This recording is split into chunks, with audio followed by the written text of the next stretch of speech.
This really is an interesting discussion, and it's time now for me to introduce our second panel to you. And panel B, we're joined by Laura Burke, who's the Director General of the Environmental Protection Agency, and she has been with the EPA since 2004. Tim Cullinan is President of the Irish Farmers Association since December 2019. He's from Toomevara in County Tipperary. Pat Murphy is President and Chief Executive of the Kerry Group's primary dairy and agribusiness sector. And also joining us on the environmental pillar is Karen. Now, Karen, you'll have to help me with the pronunciation of your surname. I am told, if I have it right, that it is Karen Ciesielski. Do I have that right, Karen? Yes, Anya, that'll do. Yes, absolutely. Okay. Thank you. Karen, actually, maybe on this one I'll start with you. Because Tom spoke about your departure from the National Strategy Group before the end. He welcomed the fact that you were here today, and he hopes that the environmental pillar will be part of this discussion going forward. So why don't you tell us what your problem is and what you think is not being addressed that should be more? Okay. Well, first, I hope everyone can hear me okay. Is that, yes? Okay. Well, first, just to kind of frame my inputs this afternoon, we've seen, obviously, the strategy was published 2.5 days ago, or it was published on Saturday, giving us just a few days to sort of, digest and look into the substance of the document. So we're doing that. But at first read, I do have some comments to make this afternoon. And really, this document is framed as ambitious and rooted in sustainability. And throughout the committee process, we asked that this ambition is guided by science and backed up by milestones, indicators, and targets in terms of how it would help address the long-term goals of addressing the climate and biodiversity crisis, as impacts from agriculture are wide-ranging across water, air, climate, and biodiversity. It's also important to remember that we're coming from a place where, despite repeated commitments to sustainability in the past through past agri-food strategies, rather than cutting emissions and pollution, these have increased. So over the past 10 years, our numbers of dairy cattle have increased by 400,000, which makes us an outlier in comparison to our EU counterparts. It's also the past decade has shown that this approach hasn't worked and it's actually been quite detrimental and had huge negative impacts on climate, biodiversity, water pollution, and also ammonia. Yet this strategy doesn't really do enough to ensure that we are operating within regulated limits on, for example, national nutrient inputs, and also intensive dairy and beef outputs. So also, we heard a lot of feedback from farming families, which I know Tom referred to earlier, that the previous strategies didn't serve them well. So the message for us as civil society and as folks interested in environmental sustainability is very clear that we need a change in direction, and one which supports farming families and fishers to adapt to sustainable practices and to more sustainable practices. So just at first read, there are indeed positive elements of this strategy. For example, it includes the 30% target of highly protected marine protected areas by 2030. We called for this during the committee process in a submission, and we welcomed it and we continue to welcome it. However, we have to note that we still haven't met the 10% target that we were supposed to have achieved by 2020. And this strategy doesn't provide a roadmap of how we're going to get there. It also doesn't include a plan of how we're going to end overfishing. The language is quite vague. For example, it says we'll work towards sustainable fishing, but it doesn't commit. And this really is the crux of the problem, Anya. With vague language and loose targets and scant accountability if those targets aren't met, there are simply too many gaps for this to be a credible plan with sustainability at its core, in our view. Listening to you, it sounds like trust is a huge issue. What do you not trust? Well, I think we've seen targets being set, and we've seen ambition, and the language used in this strategy, and certainly throughout the committee process, was very promising. And even the framing that it would be a climate-friendly system, one that is sustainable and puts communities and the environment on an equal footing, along with economic benefits and social sustainability. And that all sounds wonderful. But when you dig down and drill down into what's actually in the strategy, I mean, the dairy outlook from Ciesielski is actually increased over the next period. So we don't see how it is credible that this strategy is coherent with those kind of plans. And Tim Cullinan, from the farmer's point of view, there are issues of trust around this strategy too, aren't there, and the level of change that's being required. So talk to us about your trust issues. Of course there is, Anya. And look, it's always about trust. And as I said, I come from Tipperary myself, and I come from the heart of the Golden Vale, where we've been farming for many, many years. I suppose if we go back on this and look at how we have evolved as a nation, and you could go back over 30,000 years, where farmers in Ireland have been working with the lands. And I suppose we evolved. I have a phrase, you come from the soil to the plate. And farmers have been custodians of the environment for thousands of years, and we are now. And okay, there is trust, and we face challenges. We're up for them, and we have always said, and I have worked with Tom on this strategy. It was my first strategy, and I was absolutely delighted to be representing all farmers on this strategy. And what we're doing here is, there is challenges ahead, but we are willing to deal with them. We have a growing dairy herd in Ireland, which is very, very important, because if you look at it, farmers was restricted by quotas up until 2015. A huge amount of money has been invested by farmers since then in their businesses and in the co-op structure in Ireland as well, and that's very, very important. And what's very important here as well is, for every town and rural parish in Ireland, what we're doing, we're talking about sustainability, and there's three legs to sustainability. Obviously, the first one is that it's viable and societal and environmental as well, and we take all of those very, very seriously. But we have to start at the first pillar of viability. And if the sector is not viable, well, then it can't operate.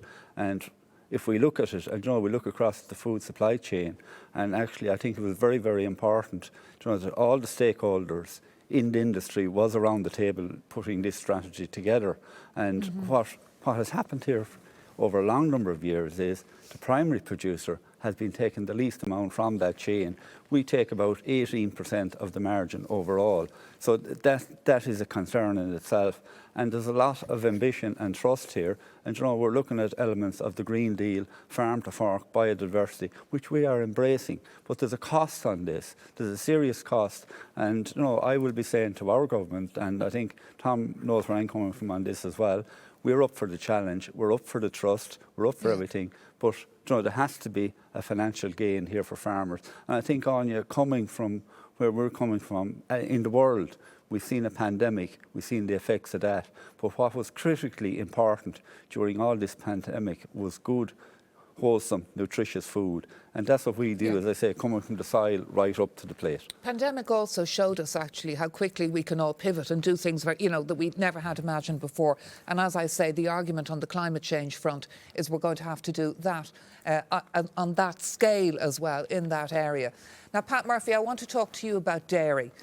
Because that's come up a lot. And, whether we can meet the targets we're setting out for ourselves and meet the ambitions that many others have for growth in the dairy sector. Now, you're the man at the coalface there. Yeah, look, Anya, I suppose the targets set out in the strategy are quite challenging.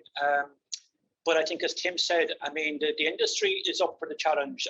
The industry over the last 30 years has coped with very difficult challenges and delivered to the economy of Ireland. So I think someone mentioned there recently that the dairy industry contributes about €12 billion to the economy of Ireland, of which €4 billion goes into the milk suppliers, bank statements every year. So I think the important piece to call out is that if this is a whole of government and a whole of sector strategy and working together collaboratively, I do believe that the challenges that are set out in the document can be achieved. You know, we have a great roadmap that Ciesielski have made out, have published there going back last year. It's called the MAC curve. And there are some quick wins around fertilizer usage, around protected urea, around genetics of how we breed cattle, etc. So, and I think Tim mentioned as well, like, I mean, there's been a huge amount of investment at dairy farm level and at industry level over the last couple of years, and we have to continue that. There is an expectation that we have kind of entered maybe a stable period. There was very high growth over the last 5 years since quotas were abolished, but I think now we're entering into a more stable growth period. There'll be small growth. It won't be huge. But I think if we adopt what is on the MAC program, and we get our 17,000 dairy farmers across the country adopting best practice, whether that's fertilizer use or genetics or spreading slurry with different techniques, whatever, I do believe, I mean, the MAC curve states that we can take out between 17 and 20% of our carbon emissions out between now and 2030. Which goes a long ways to what the Agri-Strategy 2030 is calling for. So I think by working together, all stakeholders, which is government agencies, the farm organisations, our dairy farmers, the industry itself, we're up for the challenge. I think it can be done. We look back at last year where we had a huge issue on COVID this time last year, and by the different parties working together, the dairy industry processed every drop of milk from farmers last year. By having the protocols in place, by pivoting, as you say yourself there on a while ago, very quickly. And I think that's the future. We have to add value, of course, as well. More volume is not going to solve any issue. We have to add more value to farmers, to primary producers, to the industry, and our customers are demanding this as well. Okay, and I want to tease out some of that in a minute. At this stage, though, before I go to Laura for the EPA take, I want to give you the result of what you're thinking watching us. But when we asked you, in your opinion, what the most important priority for Ireland's future agri-food system would be, your choices were biodiversity. 12% of you thought that was the most important. Farm incomes, 15%. Local food production and consumption, 15%. Competitiveness, 6%. Now, diversification, sorry about that in my poor eyesight, 10%. But by a whopping margin, 38%, climate adaptation and mitigation. So that's clearly, it's a really interesting finding that, Laura, isn't it? That was so far out in front. And of course, that's what your job is in the EPA. So, you know, we have ambitious targets. We've had targets before. We've a poor track record of meeting them. So how do we go from zero to hero between now and 2030? And I think that's key. And we've seen again and again and again with various strategies that it's easy to write something on paper, but actually delivering it is a different story. And, you know, EPA reports again and again have been showing that the economic growth of the agri-food sector is happening at the expense of the environment. We've increased greenhouse gas emissions, we've poorer water quality, we've increased ammonia emissions, which are actually exceeding legally binding targets, and our biodiversity is under threat. So what we're seeing is, on one hand, the talk, and on the other hand, actually the results. And from our perspective, when we look at the strategy, it is really positive to see recognition of the environmental challenges within the strategy. So it is clear within the strategy there is an environmental challenge associated with agriculture and the way agriculture is managed in Ireland currently. When you then look and say, how ambitious is the strategy and are there tangible targets? And in the context of ambition, I would say it's mixed. There's a lot of good stuff within the strategy, highlighted ideas, things we need to get on with. For example, nature-based farming, looking at carbon and storage of carbon on farms. And these are really good initiatives and also should be rewarding farmers for activities. However, when you look at some of the other targets, they're not ambitious. What they are is our legal requirement. So, for example, I would say to you, the ambition within the strategy is to reduce ammonia emissions to a particular extent. By the way, but that's the legal limit. Tell us where those ammonia emissions are coming from, because I'm just always conscious for clarity, and what we need and why there's such a problem.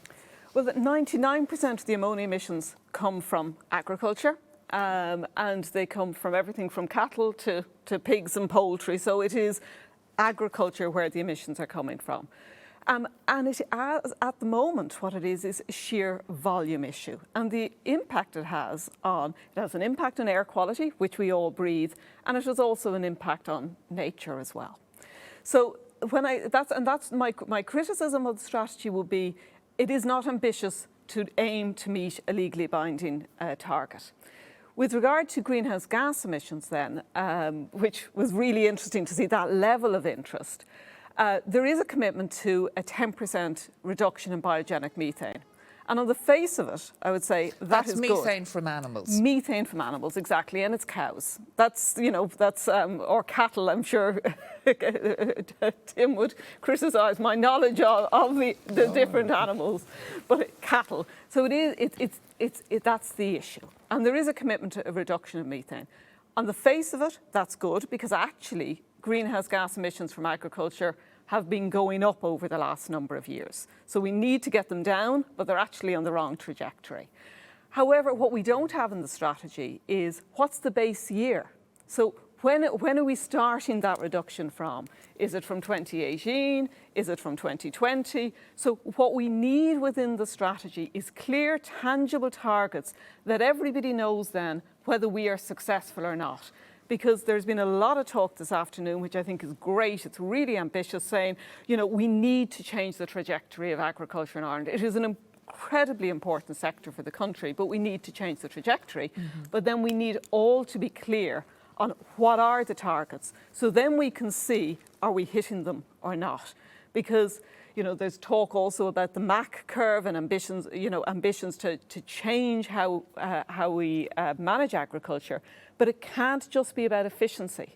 It can't be about being more efficient, because the environment doesn't know efficiency. The environment only knows the total impact of ammonia on our air quality, the total amount of greenhouse gas emissions, or the total amount of nutrients into the water, which impact the quality of the water that we all, whether it's we swim in or we drink, or animals and fish are in.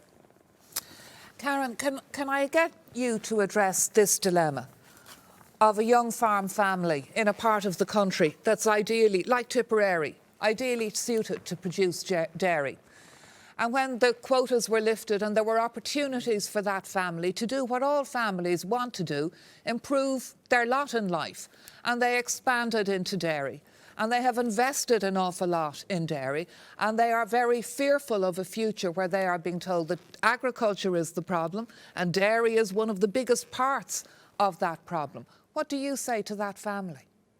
Yeah, well, I think it's really important to first start off by saying that farmers are indeed the sort of first protectors in the line of of the land in terms of soil, water, and air quality. And also, they're at the front line in terms of climate change effects, and also in declines in water quality, and also, a loss of natural habitats and species. They need nature and ecosystems to be working properly. And so do we, because we depend on farmers for food. So I think it's really important to place that in a broader context of we're all very dependent on farmers. And certainly as environmentalists at the environmental pillar, we recognize the pivotal role that they play and that they have played and that they must play in future.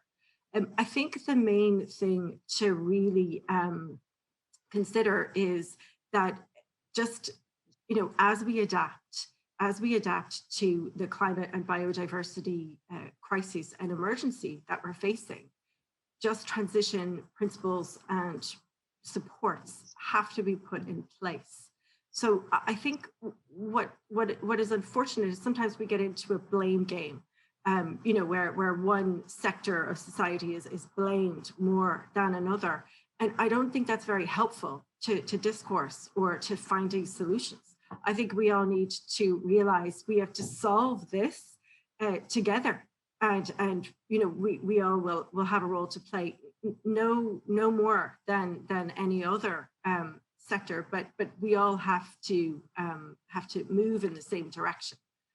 So I would think that one of the main things, and certainly we'll be releasing a clear set of government policy recommendations in the very not so distant future, together with colleagues at Stop Climate Chaos and the Sustainable Water Network, where we have set out some really clear and strong recommendations that will support farmers and certainly local production systems as well, because I think that that's important to recognize. I mean, a backdrop to this conversation today is a very heavily productivist and export model that we have. So we're not talking about, supporting farmer families when we talk about billions and tons of liters for export. So if we bring it back and strip it back and talk about how we want to sustainably produce and consume food, the conversation is a little bit more open, and certainly supporting farming families has to be at the center of this move towards transformation. Okay, and Tim Cullinan, let me put this question to you. Is your job as president of the IFA to resist as much of this as possible that's going to put, the burden of change on your members? Is it your job to make sure that agriculture gets the smallest possible share of the carbon budget that it's got to accept the burden of reducing and so on? Is that your job on behalf of your members? Hold back the tide? Obviously, look, my job is protect farmers and protect farmers' incomes, and I agree what Karen was saying. It's important we all work together. As I said, we sat around the table, all stakeholders in the industry have worked together in this, and my job is two things. We are first responders to the climate. I think it has been mentioned already, and the word carbon here was mentioned. And Anya, if we look at... But there's a massive amount of investment required for a farmer, isn't there? If, for instance, they're going to be kind of getting more for less, then they're going to have to be using a lot of very sophisticated and expensive technology that's available now, satellite technology and all kinds of fancy things nobody could have imagined 5 or 10 years ago. But they need to monitor every single aspect of what they do. They're relying, Karen was saying we rely on the farmers, they're relying on their bank managers. Of course they are. And if we look at the ecosystems, and Karen is right, we work with the ecosystems every day. You're right, we're relying on the bank managers. The money is borrowed. Like, farmers have to continue doing what they're doing. We have to produce food. And where better place to produce it only a country like ourselves? We have the rain, we have the soil type, we have the hedgerows. And the point I wanted to make as well is, the farming system we have here in Ireland is different to any other country in the world, different to most countries in Europe as well. We have the smaller farms, we have the hedgerows, and we need to get to a point where there is acknowledgement. Like, we're getting the blame here for 30% or give or take of the emissions. But farmers aren't getting enough credit for the carbon, for the protection. But because we haven't a massive heavy industry in this country, okay? And we're not getting credit for what we're taking in the carbon we're taking into the hedgerows, into the trees. This is starting to evolve, but to have the full debate, we need to get credit for what we're doing as well. We need to get to a point where it's net carbon, that we're getting allowance and compensation for what we're taking in, and the balance on the other side as well. I'll pick up on that idea of carbon sinks in a moment. Pat, there's a question that's come in. What are the key messages that the market, through consumers and society, is giving to food companies and farmers about the future of food? And would you address in that answer this question about Ireland as a food exporter? Because that's, it's a huge sector of our economy. It kept us going, apart from the multinationals post-austerity. But is it compatible with true growth in the future if we're also trying to be more sustainable and meet our climate targets? Pat? Sure, Anya. Look, I mean, our consumers and our customers across the world are telling us that we have to produce, and I'll talk about the dairy side, we have to produce dairy more sustainably in the future. We have to reduce our carbon footprint. So it's not just the regulators or the environmental pillar are telling us this. Our customers across the globe won't deal with the industry in Ireland if we can't prove that we are reducing footprint, that we're reducing emissions, and that we're getting more for less. So over time, I think that, I mean, and if you look at, say, for example, in America, if you look at the food launches in America over the last couple of years, something like 15% of all launches now in America in food have a sustainability claim in them. And they're capturing 50% of the growth in revenue of market expansion in the States at the moment. We can see the same thing in Europe, where sustainability for our customers is becoming front and center. If we can't show that the industry, especially the dairy industry, is reducing footprint, they will buy their dairy from New Zealand or Australia or other places. There's plenty of competitors out there looking for the same business. I mean, I should go back then, of course. I mean, we would say that the carbon footprint of dairy in Ireland is almost best in the world. Ourselves in New Zealand, as Tim mentioned there, we have a grass-fed system. We have very good genetics improvement working with the guys like in Moore Park over the last number of years, where farmers now have got huge genetic gain in the last decade. And so we're not getting as much water in milk as we were, and we're getting more solids. That's what it's all about, So I think that we have a great story to tell. We've got this traditional family farm. We've got 100 cows per farmer. It's different in America. We have 5,000 cows per farmer, and it's different in New Zealand, where you have another 500 cows per farmer. So our carbon footprint is lowest in Europe. It's lowest across most of the world. And we have to get that message out there through Board BIA and through the National Dairy Council about the positive attributes of Irish dairy, because I feel that we haven't done a great job in that over the previous number of years. You spoke as well, Pat, about a more stable growth period. Tom Arnold was talking about, kind of a cap on the national herd. A lot of people would like to see it cut. Your thoughts? Yeah, I mean, we have to look at the national herd rather than the dairy herd. I mean, I know that Karen is talking there that there has been a growth since 2015 in the dairy herd, and there has been. I don't think there'll be anything like that over the next 10 years or the next 5 years, where in certain parts of the country, I mean, there's been very little growth. In other parts of the country, there's been huge growth. But I think we have to look at it nationally. I think that the suckler herd is called the beef herd is coming back every year. The dairy herd is slightly increasing. I don't think we can put a cap on dairy for the next 10 years because, if we don't produce that dairy, in Ireland last year, we produced 8 billion litres of milk. In Europe, in total, there was 160 billion litres of milk produced. So we have 5% of European production of milk, and we're the most efficient at doing it. So if we put a cap in Ireland on milk production, it's only going to be produced in countries where their carbon emissions are higher, and it doesn't do anything for the global carbon footprint or emissions.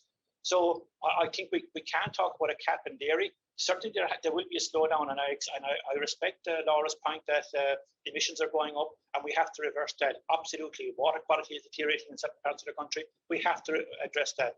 And for example, in dairy, we had this asset program working for the last couple of years, where we're working with the state agencies and the farm organisations and the farmers, and we are seeing improvements at local level on streams and rivers in Ireland, by working together and getting farmers to adapt what they're doing, and they are doing that. So there is success there. We shouldn't be too negative about it, and I think that Ireland has a big role to play over the next number of years, producing dairy for. We produce enough food for 50 million people. We've got a population of 5 million people, and we shouldn't cap that. And Laura, how do you deal with that point that if it's not coming from Ireland's farmers under a greener system, it'll be coming from somewhere in the rest of Europe, and overall in terms of the planet, the impact will be worse? Well, I think we have to be really clear that Ireland relies on our clean green image. And that's how we've sold ourselves, whether it's agriculture or tourism over the last long number of years. And what we're saying is when you look at those indicators, we can't just say we're clean and green and promote ourselves as clean and green and not have the evidence to prove it. So actually, the way we're going there is a serious risk to the reputation of the agricultural industry in Ireland when we are promoting ourselves abroad. So therefore, it's in our own interest to address these issues. And I suppose we're an organisation, it's science, it's evidence, it's fact, and what we are showing on the ground is these issues. What we don't want to have to do is, in the context of agriculture, is to be saying, well, actually, Ireland is a producer of agriculture, but it is impacting on our water quality, and we have poor water quality. We are, non-compliant with our legal obligations, let alone ambitions with regard to greenhouse gas emissions, etc. So I think it is in all of our interest and the interest of the sector, most importantly, to tackle it, because it is a huge sector for the Irish economy.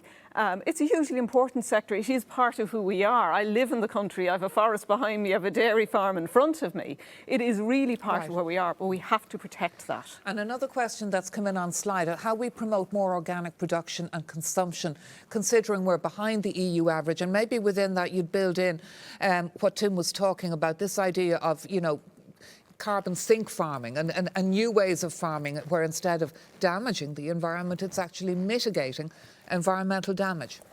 And also trying to look at the positives out of COVID, and there aren't many positives, but one of the things is I think we're a lot more connected to our local environment. We're all in our local environment a lot more. You're getting a sense of people being keen to buy local, to understand, the benefit, like being able to sell the benefit of whether it's carbon farming or organic or locally produced. And it is about, rather than the race to the bottom of more and more and more and cheaper, and this is where I would have huge sympathy for the farming sector, and Karen has alluded to it as well, is there needs to be recognition of when more investment is made, that there is a cost associated with that. But then we should also be getting, it's better quality food, it's better for us, it's better for our children, etc., and being able to promote that as an image. There's something you've mentioned a couple of times before we go any further, and actually I'm struck by the number of farmers who've been involved in a lot of the environmental measures that are available, who've been creating, wildlife areas, but water, hugely important. Now, that's the positives in terms of water, but the negatives in terms of agriculture and water. The EPA has been banging that particular drum for a number of years. What is Ireland's problem? Well, Ireland's problem is nutrients in particular when we're talking about this sector, and this is not all of Ireland. And this is the other issue, and one of the issues, particularly around water quality, tends to be a local issue. What's happening in the southeast of Ireland is different to what's happening in the northwest of Ireland. And it is local solutions that Pat was also referring to. But what we have is nutrients being released into our waters, and they are, nitrogen, phosphorus, and they're impacting on water quality. And what we have seen is an increase in those emissions and the impact over the last number of years. And I would have to say the southeast of Ireland, where you've seen increases in the dairy herd, that we're seeing as a particular problem at the moment. Tim? Yeah, I want to put this in context because we mentioned there about the national herd, and we go back to the 90s. Where we are today is we're back at the numbers we had in the 1990s. So I think that's important. We put this in perspective. And to say we can't blame agriculture for all the deterioration in water quality.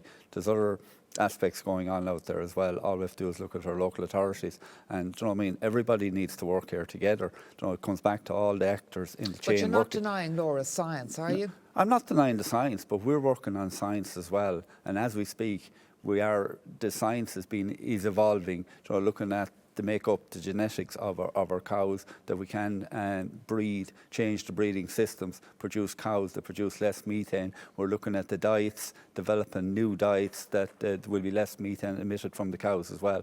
And all you have to do is look for the programme for government. There's a commitment in the programme from government where this current government is to relook at how the biogenic methane is accounted for in the first place. We have Miles Allen in Oxford University saying it's not being appropriately accounted for. We have to look at all of this as well. You know, we need a balance to this debate, and it comes back to, if we look at it here as well in Ireland, within Europe, we have the most. We're involved in the most schemes, environmental schemes in agriculture in Ireland than any other country within the European Union. Okay. So, Karen, what do you say here? Because we have Tim telling us that the farmers are doing more, and we have Laura telling us about, you know, the water quality is getting worse. You were talking about just society transitions. What's a just society transition got to offer farmers in fixing particularly this problem with our water quality? Well, I think one of the main I would support what Laura said in terms, I mean, I think meeting our legal obligations, as Laura referred to earlier, for example, the Water Framework Directive, which we don't do. So, we currently are in breach of a number of legal obligations in relation to water, ammonia, and even if we were to see compliance as a baseline, that would be a help. In terms of responding to the point as well that Ireland is a global actor, and that we are exporting, and if we don't, someone else will. I mean, I know that we've done a lot of work with.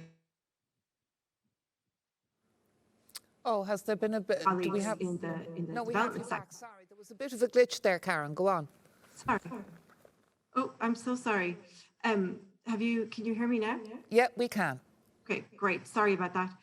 One of the main things that's coming to us really strongly from our colleagues who work in the development sector is that the most important thing we can do to address global malnutrition and also play our part in terms of reducing global climate emissions is to get our house in order at home. So some of the arguments that we're talking about in terms of if we don't, someone else will, and we're very efficient, really that doesn't change the fact that we need to adapt here. We need to reduce our emissions. We need to improve water quality because, as Tim rightly said as well, farmers cannot do their jobs without clean and healthy water, and it also presents, as Laura mentioned, risks to our image as built, which is built on this green reputation. So I do, and in terms of protecting and supporting rural livelihoods, we should really be looking at rural regeneration. And I know we mentioned organic farming today as an example of activity that would be a positive impact and outcome of this strategy. And certainly the EU biodiversity strategy shows that organic farming produces 10 to 20% more jobs than does conventional farming on the same amount of land. So clearly there are benefits there to rural Ireland, in addition to our health and to the environment. Look, as I say, these are dialogues, and I'm finding today's first dialogue really, really fascinating in the range of views. And I want to conclude now by asking each of you to give us your take on how well we're managing the inevitable trade-offs as well as the opportunities in the challenge of making our food systems and food system in Ireland more sustainable. Pat Murphy, what are your thoughts about, we talk a good game, we've got lofty ambitions, the track record patchy, the export effort fantastic. So squaring all those circles, meeting our legal obligations, and also going further, because if we don't, there's an economic cost to that. So the tough trade-offs from your point of view in your business, your final thoughts. Look, Anya, I think we recognise the challenges. It's not that we don't recognise that we have to reduce emissions and get water quality better as well over the next number of years, and also increase biodiversity. I think that as a sector, working together with government agencies, etc., we can overcome all these challenges. We have, the reputation of food production in Ireland across the globe is best in class. So, we need to focus on what we're good at in Ireland, and that's producing food. For growth in population over the next 20, 30 years, from 7 billion up to 10 billion, they will require food that's going to be produced in countries like Ireland, because it's there where you can produce the most sustainable dairy or beef across this part of the world. So I'd be optimistic that we can accept the challenges. We have a roadmap in terms of the MAC curve, in terms of immediate ways of reducing emissions, which farmers are adopting immediately because we have the Signpost Farm program now up and running. And all the processors, the co-ops in Ireland are involved in this program. So we will show what can be done very quickly, and we will get the 17,000 dairy farmers across Ireland to adopt that best practice and hit those targets that we've set out in the Agri-Food Strategy 2030. And Tim, farmers' view of the trade-offs? Yeah, the trade-off, we're willing to work together, but Anya, farmers have to get compensation for what they're doing. Like farmers, there's a huge ask on farmers here, a huge aspiration. And I suppose if we look at it, there's also a challenge here to get from 14 billion up to 21 billion exports a year, which is important because that money will trickle down to every town and village in the country. And if we look at those exports from agriculture, for every 10 euros, 9 euros goes back into the local economy. If you look at the foreign direct investment, most of that money goes out of the country. But I want to just get back to what we can do, which is very important, working together. And I want to go back to the carbon, and we have to relook at that. And we have the most hedgerows in Europe in our farming structures here in Ireland. We have our trees, we have excellent grassland. And what we're doing here, we have to remember what we're doing here is we're turning grass into meat or into dairy or into the other meats. And it's the most efficient way in the world of doing what we're doing. We have to continue doing that. Obviously, as you rightly pointed out yourself, the investment has gone in. My job is to ensure that investment is followed through and there is a return for farmers. And the other point we didn't touch on today is the whole area around renewables. Like, there has been no real incentive by our government to bring it back down to a local level where farmers can get involved in the whole debate and the challenge around renewable energy. I think that's another area where we need to move to. But I think it's critically important that all of the actors in the chain, right from the primary producer right up to the retailer and the consumer, who was very, very important in all of this, that we were all working and striving to achieve this together. And I think, to be involved in the food systems and the food systems summit, it's an excellent way going forward. It's new, it's a challenge for me as president of IFA, it's a challenge for all our members, but we're well up for it, and we will continue with the challenge. And Karen, in terms of those trade-offs, do you see any evidence, for all your disappointment and reservations perhaps so far, do you see any evidence that the willingness to make painful trade-offs is stronger now than it was? Yeah, I think, I mean, absolutely. I know that this strategy has different language used in it, and certainly even the discussion today with Pat and Tim has been heartening in terms of, discussing together how we can look at solutions. But I think really where we have the issues is in terms of accountability and also an over-reliance on kind of technical solutions and research and innovation, where we know what needs to be done. We need to make reductions in inputs and reductions in outputs. And we also need to comply with the law. So, those should be taken as read. And then we can move on and discuss how we restore nature, how we restore water quality, and also how we, in the long term, have permanent and steady declines in our climate emissions. And that's really, and also bring communities along. And I think that that's really important. When we look at the makeup of this, even the strategy committee, I was appointed in a 31-person committee as the one voice of civil society. I don't think that that's acceptable. I think we need to have a broader decision-making process that is more inclusive and also transparent. So this committee developed a strategy which is, by all accounts, going to become de facto government policy. And that's really not best practice in terms of having a blueprint that is going to support communities, support people, and support sustainability in the long term. And your final thought, Laura, on the trade-offs. Do you think that the nature of the debate has changed, that, whether we've gotten better at meeting, well, certainly 2020 was very disappointing. Do you think we'll be better 2025, 2030? I think the dialogue has changed. I think it is really useful to have us all talking together rather than talking at each other, which may have happened in the past. I think there is recognition of the environmental challenges. I also think, and Tom had alluded to it, but also Martin Frick and John Bell, this huge transition that we're about to go through.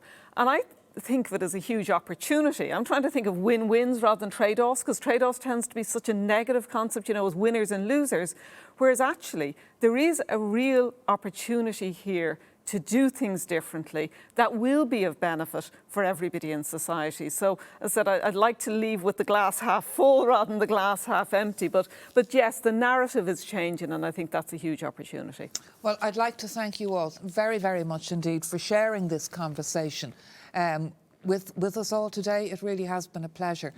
So my thanks to you all for your participation in this panel. Thank you, by the way, to all of you for sending us in your pictures. We were delighted with an overwhelming number of questions and comments that have come in so far.